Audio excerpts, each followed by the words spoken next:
Assalamualaikum warahmatullahi wabarakatuh. Anak-anak, bagaimana kabarnya?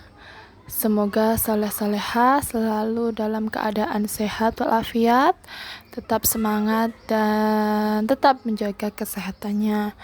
Hari ini kita akan mempelajari tema 7 subtema 2 di pembelajaran 3 dan 4 Ustazah gabungkan dan Ustazah akan jelaskan, kita akan belajar bersama poin-poin yang penting. Sebelum mulai, mari kita membaca doa terlebih dahulu. Berdoa mulai. A'udzubillahi minasyaitonirrajim. Bismillahirrahmanirrahim. Raditu billahi rabba wa bil islami dina wa bi Muhammadin nabiyya wa rasula. Rabbi zidni ilma warzuqni fahma wa amalan mutakabbala. Rabbi shrahli sadri wa yassirli amri wahlul 'uqdatam min lisani yafqahu qawli. Allahumma alhimni rusydi wa idzni min syarri nafsi. Shadaqallahul azim. Nah, kita mulai di pembelajaran ketiga. Nanti kita akan membahas tentang kalimat pemberitahuan, kemudian perbandingan banyak kita lihat pada gambar yang tersedia. Kemudian di pembelajaran 4 nanti kita akan bernyanyi, kemudian kita akan membahas lagi, mengingat lagi tentang hewan-hewan dengan cara geraknya. Nah, di pembelajaran ketiga, pergi ke kebun binatang. Ada yang pernah ke kebun binatang? Ada ya. Dulu ya, sebelum masa COVID, pasti Ustazah yakin anak-anak ada yang pernah ke kebun binatang. Di kebun binatang, biasanya anak-anak akan menjumpai hewan-hewan, baik itu hewan liar atau hewan jinak. Biasanya ada di situ. Nah, di situ ada hewan apa saja yang ada di gambar? Ya, ada monyet, ada jerapah yang tinggi sekali, ada kerbau, ada gajah, kijang. Kemudian yang dikurung itu lagi yang di warna biru, iya ada harimau. Dan kemudian ada apalagi itu yang bentuknya persegi panjang. Ya, papan pemberitahuan ya. Hari Minggu, Siti dan keluarga pergi ke kebun binatang. Siti melihat banyak hewan di sana. Ada gajah, rusa, jerapah, dan harimau. Siti ingin memberi makanan pada hewan tersebut, tetapi petugas kebun binatang tidak mengizinkannya. Hewan memiliki jadwal makan tertentu. Makanan hewan pun tidak sembarangan. Siti ingin sekali menyentuh tubuh monyet. Namun, petugas pun melarangnya. Petugas melarang pengunjung mendekati hewan karena berbahaya. Siti patuh pada peraturan yang ada di kebun binatang. Nana, ingat ya, untuk anak-anak ketika berada di kebun binatang harus taat peraturan. Perhatikan kembali teks dan gambar sebelumnya. Dapatkah kamu menemukan ungkapan pemberitahuan pada gambar dan teks tersebut? Jika iya, coba sebutkan. Nah, Ustazah kembalikan lagi di gambar ini. Apakah ada papan pemberitahuan? Ada berapa? 2 ya. Yang pertama, iya, Ustazah tuliskan. Yang pertama ada buanglah sampah pada tempatnya. Yang kedua, pemberitahuan yang kedua, dilarang memberi makan sembarangan. Anak-anak, berarti pemberitahuan ini memberitahukan kepada kita untuk tidak memberi makan hewan sembarangan dan harus membuang sampah pada tempatnya. Itulah fungsi kalimat pemberitahuan atau ungkapan pemberitahuan. Jika kamu melihat tulisan tersebut, yang akan kamu lakukan adalah Jika ada papan seperti itu tuh, yang sebelah kanan, yang warna oranye, tulisannya, pengunjung tidak diperkenankan memberi makanan pada hewan. Apa yang kamu lakukan ketika kamu melihat papan pemberitahuan tersebut? Ya, akan mematuhi dan tidak memberi makanan pada hewan. Kalian hebat ya yang patuh. Kalau ada yang memberi makan pada hewan padahal ada papan tersebut, papan pemberitahuan tersebut, berarti Anda anak-anak yang tidak baik. Mereka berarti melanggar pemberitahuannya atau peraturan juga yang ada di kebun binatang. Pemberitahuan ini juga memberitahukan kepada kita untuk mentaati aturan-aturan yang ada di kebun binatang. Cermati gambar berikut ini dengan seksama. Ketika kalian di kebun binatang, pasti ada tempat-tempat per hewan ya, berbeda-beda. Ada beruang, harimau, dan burung. Kita hitung, ada 9 ekor harimau, ada 13 ekor beruang, dan 40 ekor burung. Perhatikan jumlah masing-masing hewannya. Hewan yang paling banyak adalah burung ya, karena burung jumlahnya 40. Hewan yang paling sedikit adalah harimau ya, ada 9 ekor harimau.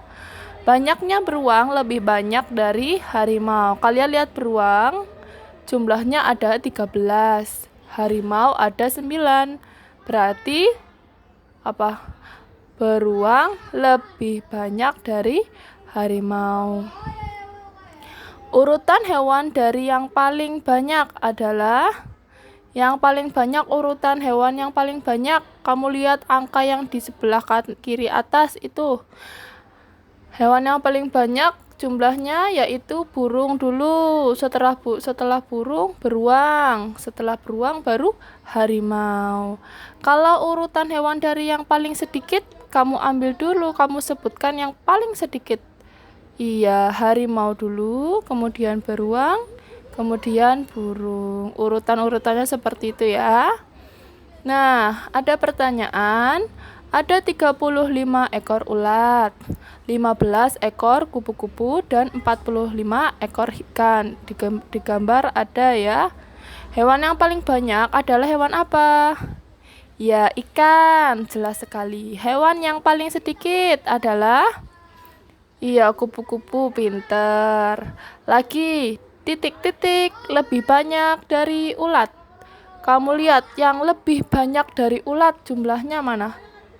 Ya, ikan ya. Dan titik-titik lebih sedikit dari ulat.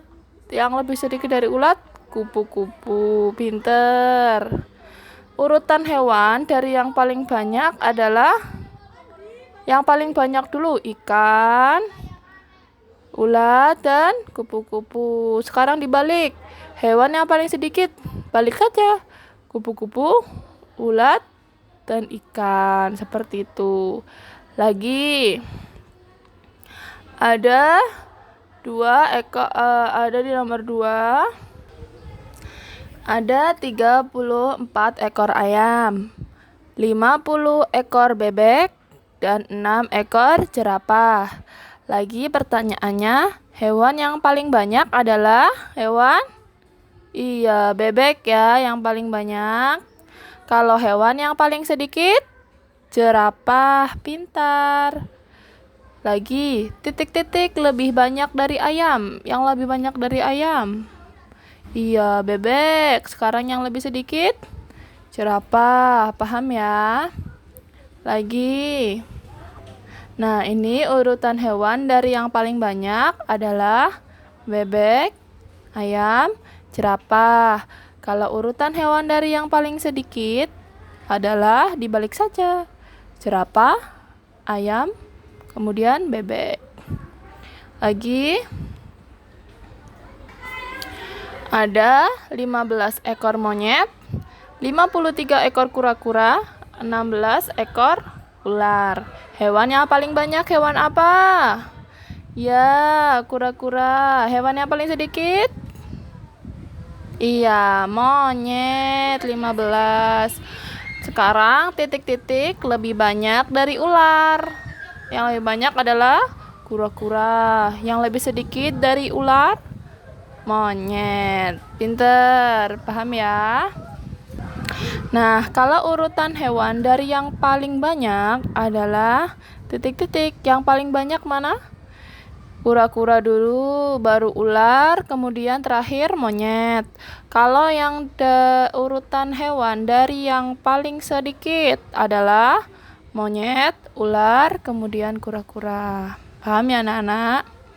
Sekarang, di pembelajaran keempat, kamu sudah berlatih menirukan gerakan hewan. Cobalah berlatih menirukan gerak kucing sesuai lagu berikut. Diskusikan bersama temanmu sesuai dengan lirik lagu. Nah, sekarang kita akan bernyanyi.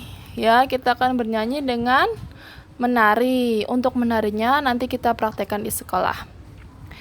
Yuk kita menyanyi. Judul lagunya adalah Kucingku Belang 3. Ada yang pernah dengar? Iya, pernah, ada yang pernah. Yuk, ciptaan ini adalah ciptaan dari Pak Kasur ya. Yuk, mari kita bernyanyi. Ini temponya pelan. 1, 2, 3. Kucingku belang 3, sungguh manis rupanya. Meong, meong bunyinya, tanda lapar perutnya. Satu lagi. Kucingku belang 3, sungguh manis rupanya.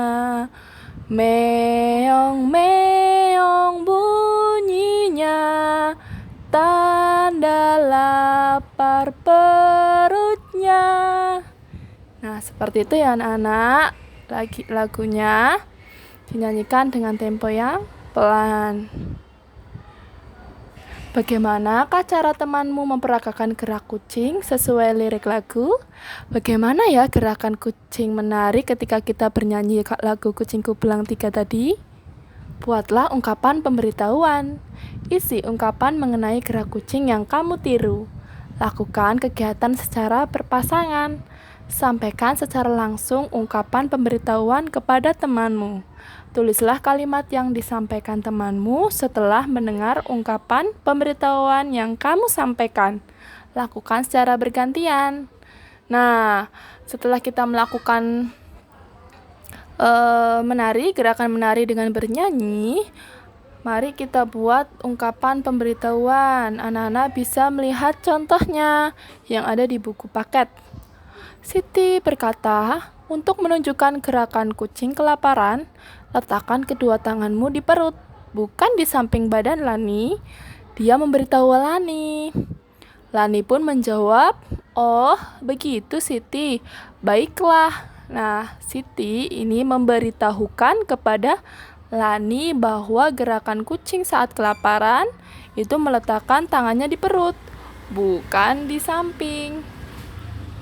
Kalimat pemberitahuan yang kamu sampaikan adalah, nah, nanti anak-anak praktekkan kalimat pemberitahuan itu berpasangan.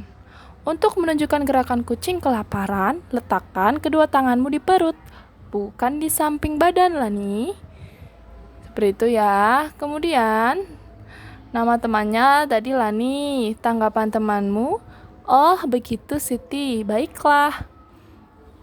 Nah, masih ingatkah kamu dengan cara katak meloncat? Tahukah kamu hewan apa lagi yang bisa meloncat? Hewan apa yang bisa meloncat? Iya, kanguru, kelinci, belalang, dan jangkrik. Itu juga geraknya meloncat. Cara menirukan gerak meloncat sebagai berikut. Seperti itu ya posisinya. Jongkok, kemudian loncat, dan berdiri. Nah, untuk tugasnya anak-anak nanti bernyanyi lagu Kucingku Belang 3 sambil menari ya. Praktiknya nanti saat berangkat sekolah akan Ustazah contohkan. Dan jangan lupa membawa tugas yang dikerjakan di buku tematik minggu lalu ya. Terima kasih. Jangan lupa buku tulis tematiknya dibawa. Nanti akan Ustazah nilai. Kalau yang tidak membawa, bagaimana Ustazah cara menilainya? Ya, di bawah ya.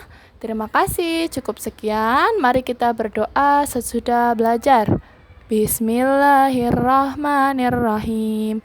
Allahumma inni astaudi'uka ma 'allamtani faraduhu ilayya indaha jati ilaih wala tansanihi ya rabbal alamin. Ustazah mohon maaf jika ada kekurangan. Wassalamualaikum warahmatullahi wabarakatuh.